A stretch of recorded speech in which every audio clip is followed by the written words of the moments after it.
Hello, hello, and welcome to episode 6 of True or Not, where we go to demystify some of the popular topics around productivity, well-being, personal development. So, if you have ever felt like you really had the motivation to achieve something, but then weren't able to do it, and you're wondering why is this happening and why am I not able to achieve something, there might be a very simple solution, and it has to do everything with your brain. And that's what we're going to talk about. Is it really all about motivation, or is there something else more on the science side that we can use for our advantage when we want to reach our goals? So Ivan, kick us off. So what I wanted to tell you is that humans are more than ever more complex. So 100 years ago, most of the tasks that we had to accomplish were routines where we had to use only a limited part of our brain. And in fact, only a few ones were the privileged ones who were into innovation, science, and you name it. Usually, back then, we usually had to work in order to have a salary and to have a salary so that it allowed us to survive. The accessibility nowadays to professions that require more creativity, more use of your brain, the cognitive process, more reflection, made that our brain requires to use an expanded area that is not that easy to access when we just have a standard type of motivation. And when I'm talking about the standard type of motivation, I mean is the usual one. If I do this, I will get that. The famous carrot and stick. Today, to reach our goals, you need more than that. So you need autonomy, mastery, and purpose. So it's a different way of looking at how can we achieve in an easier way our goals. When we talk about autonomy, it's basically deciding when, how, and even with whom we are going to do that specific task. So something that is us deciding. And this is something that allows us to move on and to be motivated, to create a startup for the motivation. The other thing that is quite important, the mastery, is a task that is difficult enough for us to have a sense that it is challenging, but it's still something that is realistic for us to succeed. This creates a positive mindset that is mastered by continuous repetition of achievable tasks. And the last point that is important in order to create this domain of motivation is the purpose. It is about understanding the reason why we are doing something, and that we know that is something that is appealing or it relates to us. Nice. I want to pick up on the mastery piece, because this is where the brain actually really makes an impact for us. So there's a really great book, The Talent Code by Daniel Coyle. Brilliant book, highly recommended. What he talks about there is he basically discusses what, is talent innate or is it something that we can develop?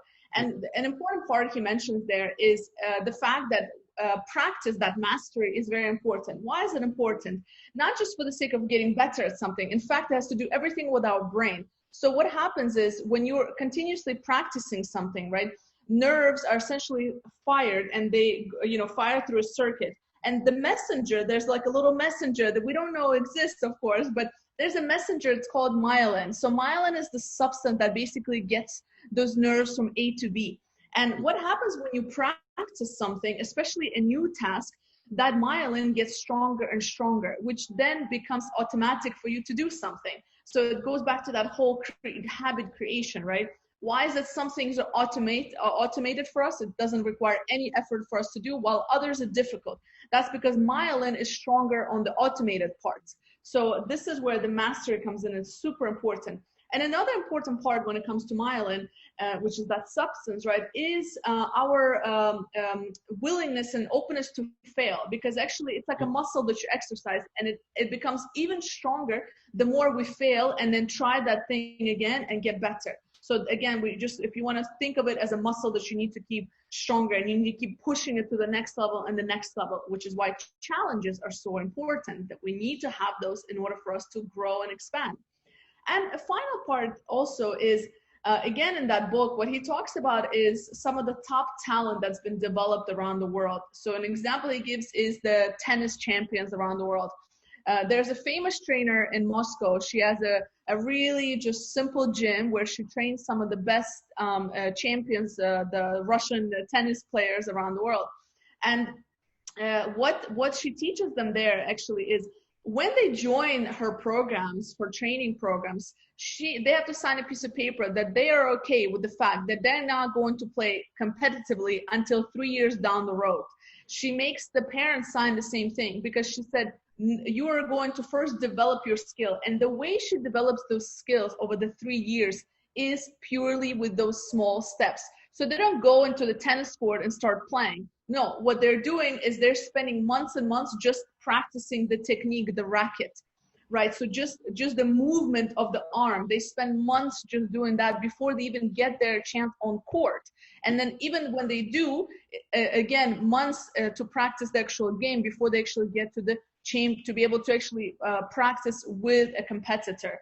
So that's the whole idea, that to master it, number one, we need to do things that are difficult, that are challenging. Number two is that we need to break it into those small pieces. And three, to fail, because it's good to fail. So removing that whole taboo about failure, etc., it's actually amazing for our brains. And then when we have that, when our brains are strong, then we're able to be more productive and essentially achieve whatever we have set ourselves to achieve. So what you're saying is, if we answer the question, is motivation enough in order to achieve our goals? We are saying definitely no. It is not enough because it's not enough about having an aspiration. Like when we count the number of people who start, for instance, they want to learn something, they go to Udemy, they subscribe to a course, and only 10% of them are going to be finishing the course.